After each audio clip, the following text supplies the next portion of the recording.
خواتین و حضرات السلام علیکم۔ آپ کا میزبان ڈاکٹر آصف جون آپ کی خدمت میں حاضر ہے اور آپ کے پسندیدہ پروگرام نور حیات کی ایک تازہ قسط آپ کے لیے لے کر آیا ہے۔ دوستو، اس سے پہلے کہ ہم آگے بڑھیں، آئیے ہم انجیل مقدس کی تلاوت سننے کا شرف حاصل کریں۔ ہم پڑھیں گے مقدس لوکا کا انجیلی بیان، اس کا 12واں باب اور اس کی 13ویں آیت سے۔ پھر بھیڑ میں سے ایک نے اس سے کہا، اے استاد، میرے بھائی سے کہہ کہ میراث کا میرا حصہ مجھے دے۔ اس نے اس سے کہا، میاں، کس نے مجھے تمہارا منصف یا بانٹنے والا مقرر کیا ہے؟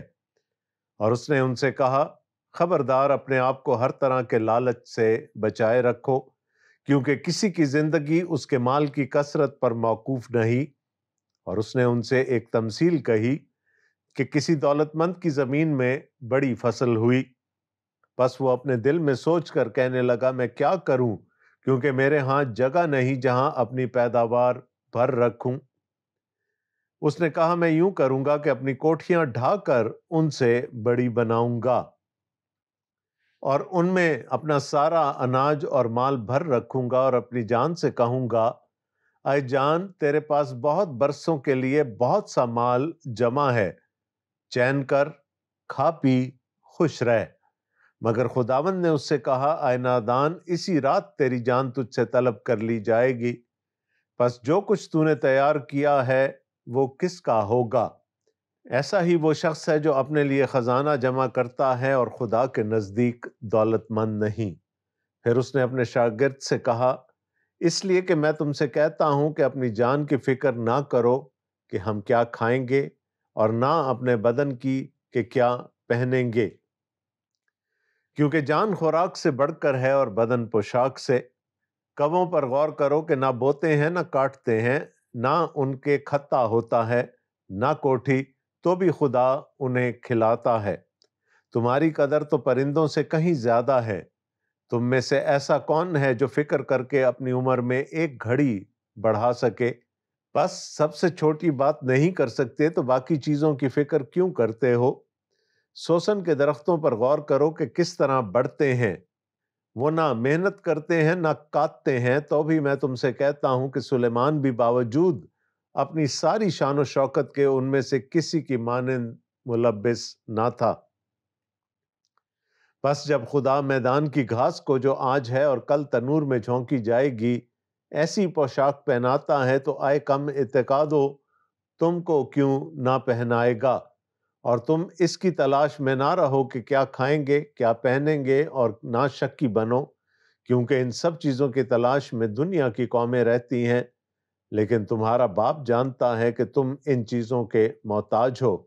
ہاں، اس کی بادشاہی کی تلاش میں رہو تو یہ چیزیں بھی تمہیں مل جائیں گی۔ آئے چھوٹے گلے، نہ ڈر، کیونکہ تمہارے باپ کو پسند آیا کہ تمہیں بادشاہی دے۔ اپنا مال اسباب بیچ کر خیرات کر دو، اور اپنے لیے ایسے بٹوے بناؤ جو پرانے نہیں ہوتے، یعنی آسمان پر ایسا خزانہ جو خالی نہیں ہوتا، جہاں چور نزدیک نہیں جاتا اور کیڑا خراب نہیں کرتا، کیونکہ جہاں تمہارا خزانہ ہے وہیں تمہارا دل بھی لگا رہے گا۔ یہ ہمارے خداوند یسوع مسیح کی انجیل ہے۔ اے مسیح، تیری تعریف ہو، آمین۔ دوستو، جب ہم نے مقدس لوکا کے انجیلی بیان کا 12واں باب شروع کیا تھا تو آپ کو یاد ہوگا کہ ہم نے ریاکاری کی بات کی تھی، اور ریاکاری بہت جلدی گواہی میں تبدیل ہو گئی، اور خداوند یسوع مسیح نے پھر اپنے شاگردوں کو گواہی سے متعلق تعلیم دی۔ ایک گواہ کے لیے ضروری ہے کہ اس کی زندگی میں ریاکاری نہ ہو۔ وہ جیسا اندر سے ہے ویسا ہی باہر بھی دنیا کو نظر آئے۔ خداوند یسوع مسیح نے فریسیوں کی ریاکاری کو خمیر سے تشبیہ دی تھی۔ اس کے بعد خداوند یسوع مسیح نے اپنے شاگردوں کی حوصلہ افزائی کی، ان کو انکریج کیا کہ وہ ان سے نہ ڈریں، کیونکہ گواہی دینے والوں کو یہ ڈر لگا رہتا ہے کہ کہیں ان کی جان نہ چلی جائے۔ تو خداوند یسوع مسیح نے کہا، ان سے نہ ڈرو جو صرف جسم پر اختیار رکھتے ہیں اور تمہیں مار سکتے ہیں، بلکہ اس سے ڈرو جو جسم اور روح دونوں پر اختیار رکھتا ہے اور دونوں کو مار سکتا ہے، یعنی خدا۔ اور پھر ہم نے یہ سیکھا کہ ہم نے گواہی دینی ہے۔ خداوند یسوع مسیح نے کہا کہ تمہیں ایک مددگار ملے گا۔ ان ریاکار فریسیوں نے تو یہ کہا کہ میں بالزبول کی مدد سے بدروحوں کو نکالتا ہوں، جبکہ یہ جانتے تھے کہ ایسا میں روح القدس کی مدد سے کرتا ہوں۔ لیکن تم گواہی روح القدس کی مدد سے دو گے، اور تمہاری زندگی میں ایسے مقامات آئیں گے جب تم اعلیٰ حکومتوں کے سامنے، عدالتوں میں، درباروں میں، عبادت خانوں میں پیش کیے جاؤ گے، تو گھبرانا نہیں کہ ہم کیا کہیں گے، کیونکہ جو کچھ تم کو کہنا ہے روح القدس تمہیں بتائے گا۔ تو یہ ساری باتیں ہو رہی تھی گواہی سے متعلق کہ اچانک بھیڑ میں سے ایک شخص بول اٹھا اور وہ موضوع کو کسی اور طرف لے چلا۔ اور اب جب ہم دیکھیں گے تو پھر شاگردیت کا ایک اور اصول ہمارے سامنے آئے گا، اور وہ ہے توکل، بھروسہ، ٹرسٹ، جو ایک شاگرد کو اپنے استاد پر، اپنے مالک پر ہونا چاہیے، جو ہم سب کو اپنے باپ پر، اپنے خدا پر ہونا چاہیے۔ تو آئیے دیکھتے ہیں کہ آج کا حوالہ ہمیں کس طرف لے کر چلتا ہے۔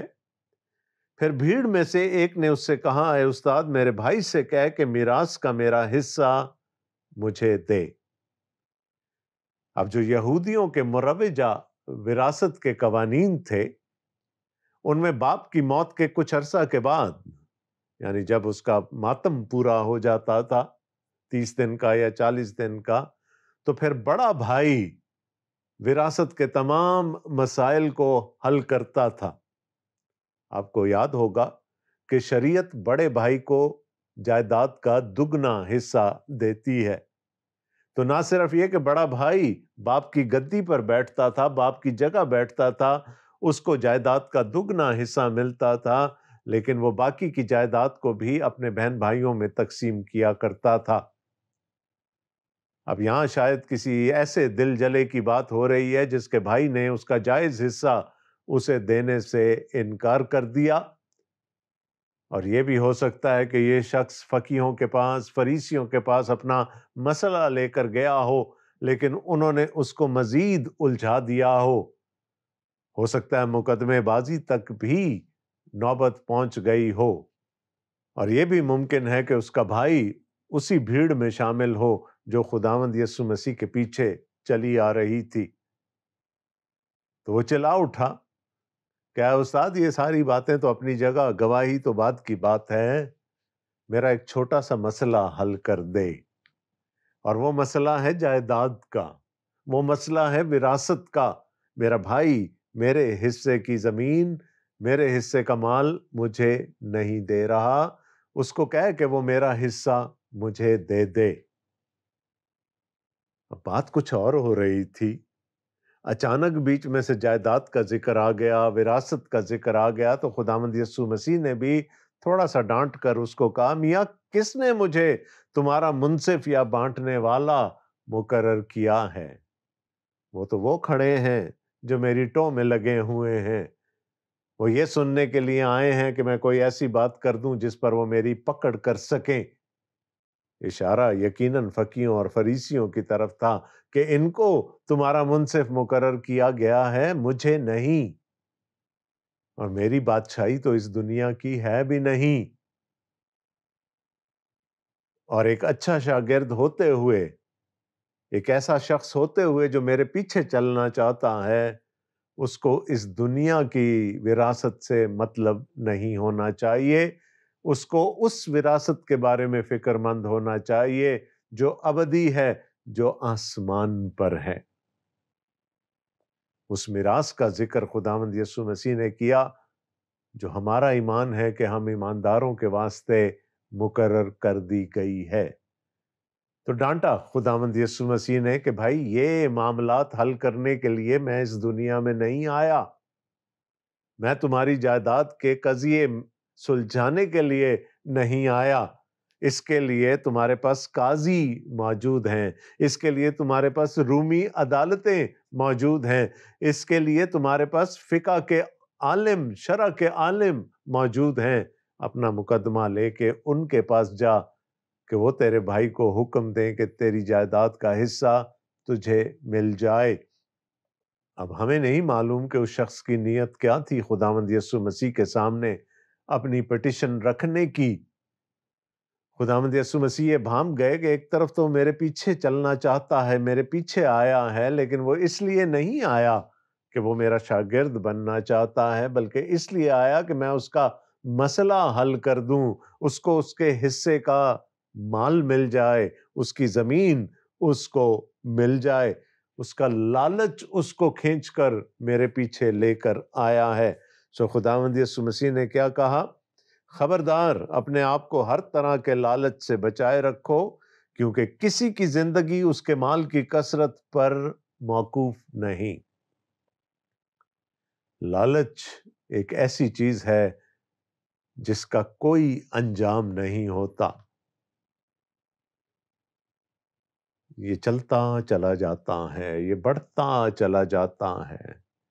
اگر ایک دفعہ ہمارے دل میں لالچ آ گیا تو پھر جہاں ہم نے اس کو پاؤں دھرنے کی جگہ دی ہوگی، وہاں اس پوری جگہ کو ہتھیانے کے چکر میں وہ رہے گا۔ یہ بڑھتا چلا جاتا ہے۔ خداوند یسوع مسیح نے کہا ہر طرح کے لالچ سے اپنے آپ کو بچائے رکھو، کیونکہ زندگی کا تعلق مال کی کثرت پر موقوف نہیں۔ اور اپنی بات کو سمجھانے کے لیے پھر خداوند یسوع مسیح نے ایک تمثیل کہی ان سے۔ کسی دولت مند کی زمین پر بڑی فصل ہوئی، جس کو ہم کہتے ہیں نا بمپر کراپ ہوئی۔ بس وہ اپنے دل میں سوچ کر کہنے لگا میں کیا کروں، کیونکہ میرے ہاں جگہ نہیں جہاں اپنی پیداوار بھر رکھوں۔ فصل امید سے زیادہ، توقع سے زیادہ ہو گئی۔ اب اس کو سٹور کرنے کے لیے جگہ کی کمی پڑ گئی، تو اس نے کیا کیا؟ اس نے پرانی کوٹھڑیاں ڈھا کر ان کی جگہ بڑی کوٹھڑیاں بنوائیں، تاکہ وہ اپنی فصل کو مناسب طریقے سے سٹور کر سکے۔ اب یہاں تک تو بالکل بات صحیح ہے نا، کہ ظاہر ہے فصل زیادہ ہوئی ہے، اگر اس کو کھلے میں چھوڑا جائے گا تو خراب ہو جائے گی، اس کو پراپر سٹوریج چاہیے۔ اس نے اس کے لیے بڑی کوٹھیاں بنوا دیں، لیکن اس کے بعد جو کچھ وہ کہتا ہے اس سے اس کے اندر کا ہرس، اس کے اندر کا لالچ چھلکتا ہے۔ تو اس نے کیا کہا؟ میں کوٹھڑیاں بنواؤں گا اور کیا کروں گا، اور ان میں اپنا سارا اناج اور مال بھر رکھوں گا، اور اپنی جان سے کہوں گا اے جان، تیرے پاس بہت برسوں کے لیے بہت سا مال جمع ہے۔ غالباً یہ پہلا موقع نہیں تھا، اس نے پہلے بھی بہت کچھ اپنے پاس جمع کر رکھا تھا۔ چین کر، کھا پی، خوش رہ۔ مگر خداوند نے اس سے کہا اے نادان، اسی رات تیری جان تجھ سے طلب کر لی جائے گی، بس جو کچھ تو نے تیار کیا ہے وہ کس کا ہوگا؟ خوش رہ، کھا پی، چین کر۔ کیا ایسا شخص جس کے پاس مال کی کثرت ہو وہ چین سے رہ سکتا ہے؟ کیا اس کا لالچ اسے خوش ہونے دے گا؟ کیونکہ ابھی تو وہ یہ کہہ رہا ہے نا کہ میں اپنی جان سے کہوں گا کہ ٹھیک ہے بھائی، بہت ہو گیا، میرے پاس بہت سارا مال جمع ہو گیا، اب اس کو انجوائے کر۔ لیکن اس لالچ کا وہ کیا کرے گا جو اس کے دل کے اندر ہے؟ وہ پھر سر اٹھائے گا کہ اس سے زیادہ ہونا چاہیے، وہ پھر اسی تگ و دو میں لگ جائے گا۔ اور پھر خداوند یسوع مسیح نے سکھایا کہ اسے کہا گیا کہ اے نادان، آج رات ہی تیری جان تجھ سے لے لی جائے گی، تیرا اس بات پر تو اختیار ہے کہ تو اپنی فصل کو اچھے طریقے سے محفوظ کر لے، اپنے روپے پیسے کو اچھی طرح سے محفوظ کر لے، لیکن اپنی جان پر تیرا اختیار نہیں ہے، وہ آج ہی رات تجھ سے لے لی جائے گی، اور پھر کون ہوگا جو اس ساری دولت کو انجوائے کر رہا ہوگا، جو چین کر رہا ہوگا، کھا پی رہا ہوگا، خوش ہو رہا ہوگا؟ پھر اس نے اپنے شاگرد سے کہا، اس لیے میں تم سے کہتا ہوں کہ اپنی جان کی فکر نہ کرو کہ ہم کیا کھائیں گے، اور نہ اپنے بدن کی کہ کیا پہنیں گے، کیونکہ جان خوراک سے بڑھ کر ہے اور بدن پوشاک سے۔ کووں پر غور کرو کہ نہ بوتے ہیں نہ کاٹتے ہیں، نہ ان کے کھتا ہوتا ہے نہ کوٹھی، تو بھی خدا انہیں کھلاتا ہے، تمہاری قدر تو پرندوں سے کہیں زیادہ ہے۔ کیا کہا خداوند یسوع مسیح نے؟ اور اب وہ پھر ان کا مخاطب ان کے شاگرد ہیں جن کی تربیت وہ کرنا چاہتے ہیں۔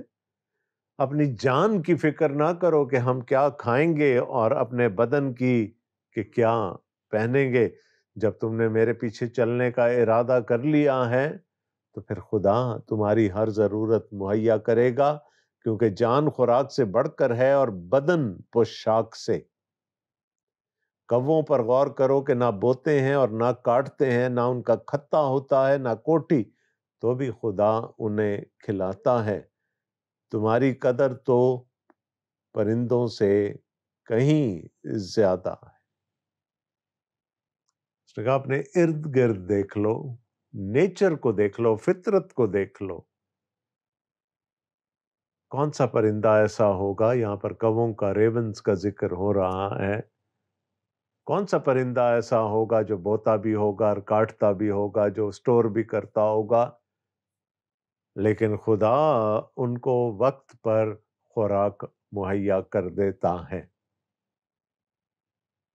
میں اکثر شام میں ایک پارک میں واک کرنے جاتا ہوں، اور میں نے دیکھا ہے کہ بہت سارے لوگ اپنے گھر کا بچا ہوا کچھ کھانا لے آتے ہیں، کچھ لوگ باجرہ لے آتے ہیں، کچھ لوگ اور اناج لے آتے ہیں، اور وہ پارک کے کونوں میں پرندوں کے لیے ڈال دیتے ہیں۔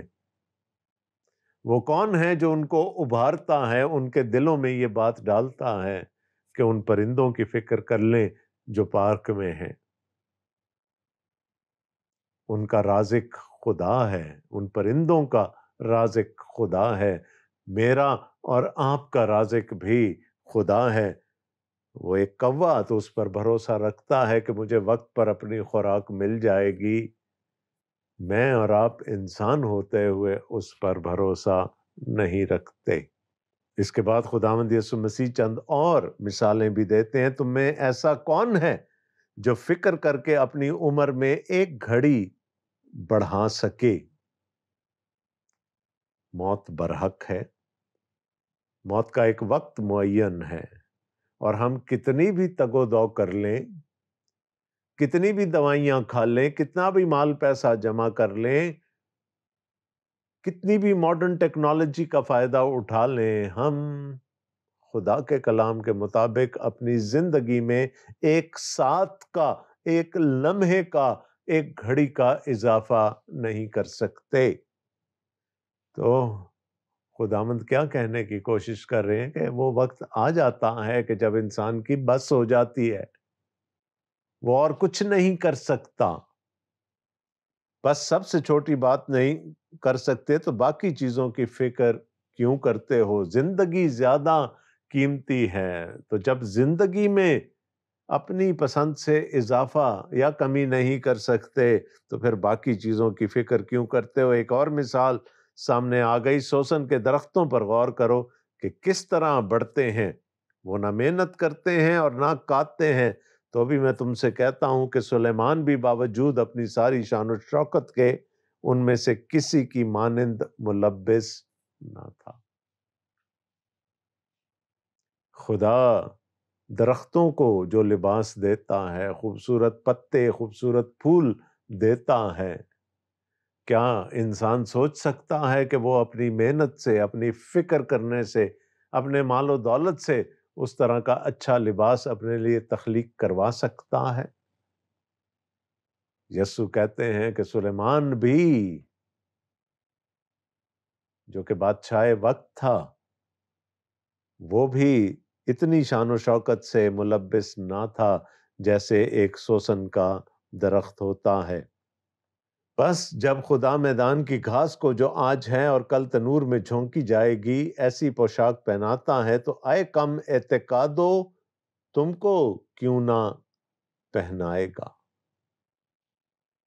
میں نے کہا تھا ٹرسٹ کی بات ہو رہی ہے، بھروسے کی، خدا پر توکل کرنے کی بات ہو رہی ہے۔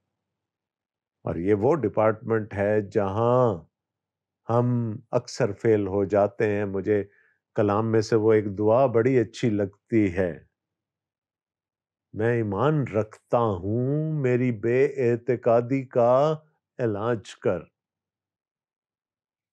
ہم ایمان ضرور رکھتے ہیں لیکن اعتقاد ہمارا اکثر متزلزل ہو جاتا ہے۔ ہم خدا پر بھروسہ نہیں رکھنا چاہتے، ہم اور ساری چیزوں پر بھروسہ رکھتے ہیں۔ ہم اپنی محنت پر بھروسہ کرنا چاہتے ہیں، ہم اپنی مال و دولت پر بھروسہ کرنا چاہتے ہیں، ہم اپنے عزیزوں، رشتہ داروں، دوستوں پر، اپنے تعلقات پر بھروسہ کرنا چاہتے ہیں، اپنی عقل پر، اپنی حکمت پر بھروسہ کرنا زیادہ پسند کرتے ہیں، بجائے اس کے کہ ہم خدا پر بھروسہ کریں۔ تو جو خدا گھاس کی، چھوٹی چھوٹی چیزوں کی، کووں کی، سوسن کے درختوں کی فکر رکھتا ہے، وہ ہماری فکر کیوں نہ کرے گا۔ اور تم اس کی تلاش میں نہ رہو کہ کیا کھائیں گے، کیا پہنیں گے، اور نہ شکی بنو، کم اعتقاد، شکی، کیونکہ ان سب چیزوں کی تلاش میں دنیا کی قومیں رہتی ہیں، لیکن تمہارا باپ جانتا ہے کہ تم ان چیزوں کے محتاج ہو۔